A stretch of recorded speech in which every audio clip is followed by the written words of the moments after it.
Hi everyone! Magandang araw! Naririto po tayo ngayon sa aking rooftop. I-update ko lang po kayo ngayon dahil natuwa ako ang aking lemon. Tingnan ninyo oh. Ayan, may bunga! Grabe, nagbunga ang aking lemon na hindi ko akalain na magbubunga yan. Galing po yan, ayan ang isa. Dalawa yan sila, subaybayan po natin. Galing po yan ang binhi sa aking kuya sa probinsya. At tinanim ko po dito. Nakakatuwa naman dahil nagbunga siya, kaya subaybayan po natin yan hanggang sa paglaki. Ayan, mataas na siya oh. Maliit lang ang kanyang puno, pero nagbunga siya. Ayan ang kanyang puno. Kung makikita po niyo, maliit lang po talaga siya. Kaya ayan, abangan ho natin kung hanggang gaano kalaki yan. O totoo yung sinasabi ng kuya ko na malaki daw yan eh. Lumalaki daw yan na malaki talaga as in. Parang papaya ba daw, sabi niya, kalaki. Kaya abangan ho natin kung mabuo siya. Sana mabuo. Kasi first time kong magtanim ng ganyan. Kaya ako ay natutuwa. Kaya ito ibinidyo ko para ipakita sa inyo. At ito ang aking kalamansi na medyo sana tumaba na. At medyo payat. Matagal na pero hindi siya nagbubunga. Naunahan pa siya ng lemon nagbunga. So mag-contest kayong dalawa dyan. At saka ito yung aking suha. Yung suha siguro hindi akma na dito itanim. Kasi ang alam ko dyan sa lupa. Ayan eh. Para paano kaya siya bubunga. So ayan, subaybayan po natin yan hanggang sa susunod ko pong video. Abangan natin. Bye! Hi, ito po at i-update ko po kayo ulit sa aking rooftop garden. Ayan, nagtabaan ng aking mga halaman kasi nag-ulan. At ito po ang karugtong doon sa isa kong video na ipinakita ko noon, nung nag-video ako na mayroon akong tanim na lemon dito sa aking rooftop garden. At ipakita ko sa inyo kung nabuo o hindi ang bunga nung inaabangan po natin na lemon ko na kinikwento. Na hindi pa siya kasi gaanong tumagal. Mga 1 year pa lang. Wala pang 1 year. Nagtubo at nag-ano na siya. Bunga na siya. So, yan sa dulo, mamaya no, siyempre surprise yung aking lemon. Ay mainit kasi pero sandali, pasadahan ko kayo. Ipakita ko sa inyo ang aking tumubo at nagbunga na ayan, ube. Ang aking purple na ube. Ayan, nagbunga siya. Maliit lang ang kanyang puno. Kung makikita po ninyo, maliit lang ang puno. Mainit! Ayan, ayan po. Maliit lang ang puno. Pero nagbunga siya. So, ayan ho, yun nandun. Kasi hindi ko alam. Sinumpong akong mag-video ngayon kahit mainit.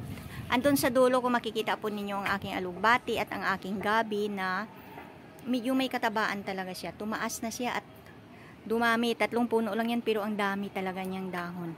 Actually, nilutuan ko na yan siya. Ginawa kong anong tawag doon? Laing. Pero marami pa rin eh. Hindi ko maubos iluto. At ang aking kangkong dito, ayan. Tumaba na. Bagong tanim ko yan. Nagtanim na ako ulit dyan. At ang isusunod ko naman na babaguhin ay yung talbos ng kamuti doon sa dulo. Kasi medyo pumayat na dahil matanda na siya. Ang aking walang katapusan na sitaw doon sa dulo, hindi siya nagbunga. Hindi ko alam kung bakit. Lalaki siguro. At doon sa dulo banda ang aking malunggay. Ayan. Nagugulayan ko na yung malunggay kong yan. Talagang sapat na sapat. Hindi ko nga maubos. Hindi namin maubos iluluto. Ito, dito sa kabila din ng isa. Ayan o. May bunga pa. Yan o, dumami. Ayan, ang taba ng aking malunggay dyan. Yan, grabe. Ang taba. Ayan at ang aking bayabas. Kung nakitaan nyo sa una kong video dati na nagbunga na. Medyo pinutulan ko siya. Para hindi masyadong kasi nag-aano siya sa bubong namin yung dahon. At ayan, aking mga saluyot marami pa rin, andyan sila. Nandyan lang ang aking mga saluyot, nandyan. At ang aking rusil. Rusil na halaman, andyan. Yung aking lemongrass, nandyan pa rin. At ayun, ang ibang mga halaman, ang aking kangkong na bagong tanim. Bagong tanim ko ito. Ayan o, mataba na siya. Ginulayan ko na nga eh. Ito yung isa, yung karugtong. Sapat na sapat talaga itong aking rooftop garden dito. Hindi na ako bumibili ng talbos. So ito na ngayon ang ating highlight. Pakita ko na po sa inyo ang aking lemon. Oye. 'Di ba? Hala, ang dami palang bulaklak. Ayan, oh, ang dami palang bulaklak doon pa sa dulo. Nakita ko mayroon, oh. Ayan, oh, ayun, mayroon pa pala siya doon sa dulo. Tapos, ang dami talaga niyang bulaklak. Ayan. Ayan, ayan, ayan, ayan. Ang daming bulaklak at alam niyo, nagbunga na naman siya ng maliit. Ayan. Ayan, may isa pa ditong maliit na bunga. Ayan, oh. Magagaling. At itong isa medyo malaki na.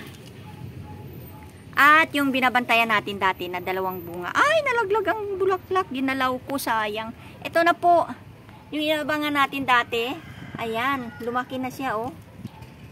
As in, malaki talaga siya. Yung ano na siya, yung malaki pa siya doon sa regular na ano, na lemon ngayon. Pero bata pa siya. Pahinugin ko. Ito yung isa, oh. 2 sila. Di ba 2 yung sinusubaybayan natin dati? Ayan, oh. Lumaki silang 2 na malusog. Abangan po natin kasi lalaki pa ito. Yun nga, sabi ng kuya ko, malaki daw yan na. Alam mo yung bayabas na malalaki? Yung malalaking bayabas, parang ganun siya kalaki. Pagkatapos yung nabanggit ko dati na parang papaya na maliit. Ayan siya. So, marami siyang bulaklak. Abangan natin. Ang nakakatuwa sa kanya kasi wala pa siyang 1 taon. Namunga na siya, guys. Grabe. At ipakita ko sa inyo ang kanyang puno. Ang liit lang talaga. Ayan, oh. Nakita? Ang liit lang. Parang daliri ko lang. Ayan, oh. Malaki pa nga ang daliri ko, eh. Pero nagbunga siya. So, I wonder kung kakayanin niya ang kanyang bunga. Dahil maliit lang ang puno niya. At sa dami ng kanyang bunga, siguro naman carry niya yan. O alalayan natin pagdating ng panahon. Kasi may bulaklak pa siya doon sa dulo, oh. Ayan. Grabe. Alalayan natin na siguro lagyan ko siya ng tawag dito. Ng mga ganito support para hindi siya mabali. At ito yung aking ano. Ipakita ko rin sa inyo ngayon. Yung aking sili. Ayan. Maraming bunga. Ayan, maraming bunga. Ang aking sili may hinog na rin. Namayagpag siya, nagyayabang siya ngayon. Tutuwa naman ako sa kayabangan niya. Kasi sa dami ng bunga, ayan, oh. Hindi na ako bibili. Ayan, ayan, pag may itinanim, may aanihin. Ito. Dami niyang bunga, 'di ba? Nakakatuwa naman. So, yan yung nangyayari dito sa aking rooftop ngayon. At i-report ko rin sa inyo yung aking kalamansi na dati ayan pa rin. Hindi siya nagbubunga. Hindi ko alam. Bakit kaya hindi nagbunga? Ano kaya ilalagay ko dyan? Pero tumaba na siya, oh. Tumaba na. At yung aking suha. Ano kaya ito sa tingin? Magbunga kaya itong suha? Kasi ang alam ko, ang suha ay ano eh. Nasa lupa siya eh. Ay, ito kasi semento eh. Pero kung makikita ninyo ang tinaniman ko, guys, yan lang po siya. Oh, pero nakakatuwa dahil yung mga halaman ko nagsitabaan. At wala ho akong nilalagay na abono diyan. Wala po akong na artificial. Ang nilalagay ko lang po yung mga mga yan, oh. Mga balat-balat. Mga balat-balat ng prutas, gulay namin, diyan namin nilalagay. Tapos tatabunan ko, tapos saka ko siya tataniman. Okay? Kaya natutuwa ako minsan kapag ganito, kahit mainit, pag sinumpong akong mag-video, bibidyohan ko siya dahil sa natutuwa ako dito. Nakakasarap tingnan. Sa mahilig kasi akong magtanim, kaya kapag nakakapagtanim ako, hindi ako nalulungkot dahil kahit dito sa rooftop, nagagawa ko yun na nakakapagtanim ako ng aking mga halaman na gusto ko. Ilang taon na akong hindi bumibili ng saluyot. Ayan, ang saluyot. Mainit kasi kaya hindi tayo makalapit yan, oh, saluyot. Marami akong saluyot yan eh.